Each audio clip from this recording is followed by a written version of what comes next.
Как увеличить количество повторений и совмещать тренировки подтягивания на турнике и отжимания на брусьях. Если вы не хотите выбирать одно направление и прогрессировать сразу в обеих движениях. Такой запрос часто ко мне поступает в личные сообщения, и я расскажу все известные схемы рабочих способов. Нужно понимать, что когда мы хотим развиваться в нескольких движениях одновременно, то и восстановление будет увеличиваться.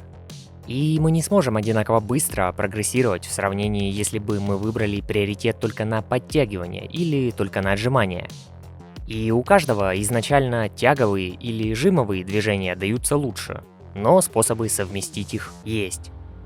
На связи Владарович. Я уже 10 лет занимаюсь силовым воркаутом, и мне есть что рассказать. Первый вариант совмещения турника и брусьев – это можно объединить в один день.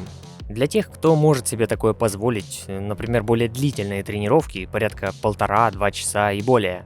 При этом, если делать тренировки через день, то должны быть и восстановления на уровне. Сон должен быть выше вашей текущей индивидуальной нормы и повышенное потребление белка от обычного. Возможно, отдельные витамины или спортпит, чтобы компенсировать недостаток. Плюсы тут в том, что если вы будете успевать восстанавливаться, то в месяц у вас получится 15-16 таких тренировок через день на турнике и на брусьях. А больше тренировок и больше прогресс. В отличие от тренировок на гипертрофию, где нужно больше отдыха, если для выносливости мы будем отдыхать по дню, то поначалу этого скорее всего хватит для восстановления. А вот если бы в тренировках через день вы выбрали выполнять только одно упражнение, например, только подтягивание, и не отвлекались на брусья, то восстановление было бы куда лучше для скорейшего прогресса. Какие же минусы этого первого подхода? Самый основной – это время тренировки. Но согласитесь, не каждый сможет себе выкроить в своем дне столько времени.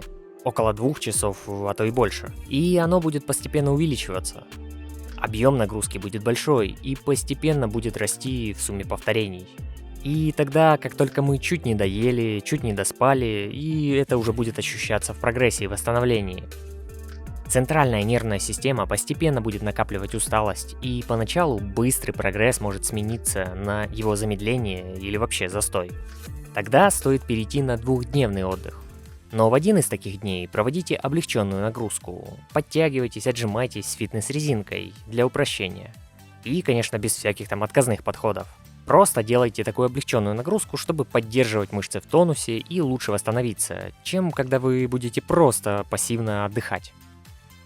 Такие облегченные тренировки должны быть на 30-40% легче от предыдущих, основных. И каждая новая такая легкая тренировка должна быть чуть-чуть сложнее, чем предыдущая легкая. Обязательная прогрессия нагрузок, даже в легкой. Следующая схема. Тренируем подтягивания один день, а на второй день делаем брусья. Затем день отдыха. Плюсы. Мы разделяем упражнения по дням и можем лучше выложиться в каждом движении. Одна тренировка получится короче. Проще будет делать и психологически, когда тренировки короче, и физически. Ведь когда делается в один день, то первое упражнение будет всегда на свежие силы, а второе уже прилично уставшее. Поэтому, разделяя на отдельные дни, в этом способе мы уже можем продержаться дольше в прогрессе.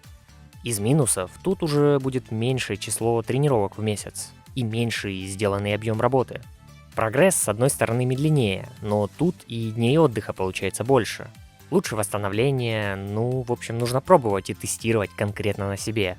Можно экспериментировать с днями отдыха и увеличивать их. Но делать слишком редкие тренировки, типа 1-2 раза в неделю, может себе позволить далеко не каждый спортсмен, только высокого уровня и при этом прогрессировать. Знаю таких, кто уже дошли до 40 и более подтягиваний и 80 и более брусьев. И они могут позволить себе сверхобъемные тренировки часами, но редко. Восстанавливаются они потом дней по 5, по 6. В дни полного отдыха они могут сделать 1-2 облегченную тренировку, то есть не полностью отдыхают. Но на новичках это точно не сработает. Нужны большие объемы и более частые тренировки. Следующий способ, когда в один день мы проводим так называемую тяжелую основную тренировку на турнике и в конце делаем облегченную на брусьях. Отдыхаем 1, 2 или 3 дня, выбираем под себя. Промежуточно можно сделать в эти дни облегченную тренировку на турнике. После этих дней отдыха мы уже делаем основную тяжелую тренировку, но в отжиманиях на брусьях. А в конце делаем облегченную в подтягиваниях. По такому способу, как показывает практика, можно прогрессировать дольше всего, что касается количества. Из плюсов, тут мы сочетаем сразу несколько методик и не перенапрягаемся на одной тренировке. И отдаем приоритет на одно движение, а потом меняемся. А что же делать на самих тренировках? Давайте разберем. К слову, напомню, мой стаж силовых тренировок с 2011 года. Пишите мне в личные сообщения за помощью с индивидуальными программами тренировок и питания. Читайте десятки довольных отзывов на моем сайте. А также за символическую поддержку донатом на удобную сумму я отправлю вам свою книгу. Там ошибки в тренировках, рацион питания и большой материал по увеличению подтягиваний. Ссылки в закрепленном комментарии под видео. Самая базовая схема – это тренироваться на увеличение общей суммы повторений от тренировки к тренировке. Я скоро запишу об этом отдельное подробное видео. Вкратце, сегодня делаем мы 50 подтягиваний, на следующей тренировке 60 и так далее.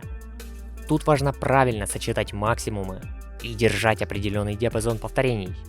Варьировать нагрузку можно, делая иногда с небольшим весом в 2-4 кг, или облегчать нагрузку, делая с фитнес-резинкой.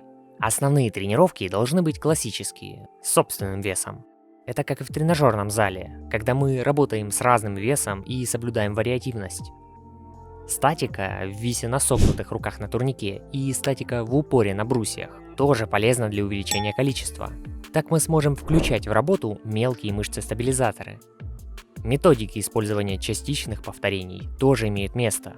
Например, в подтягиваниях это могут быть амплитуда до 90 градусов или от 90 градусов и подтягиваемся вверх. То есть не полностью сгибаем либо разгибаем локти.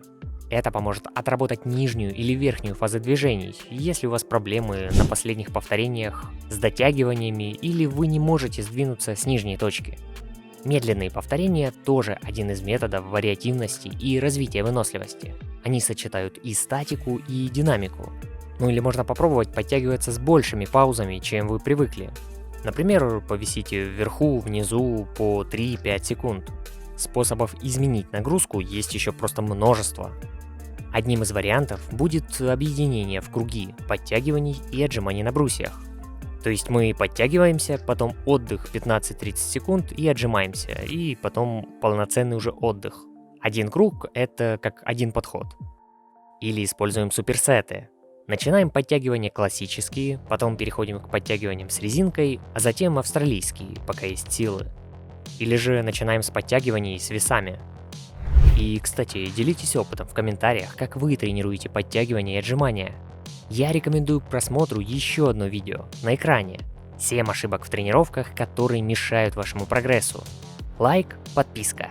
Автор сюжета Владарович.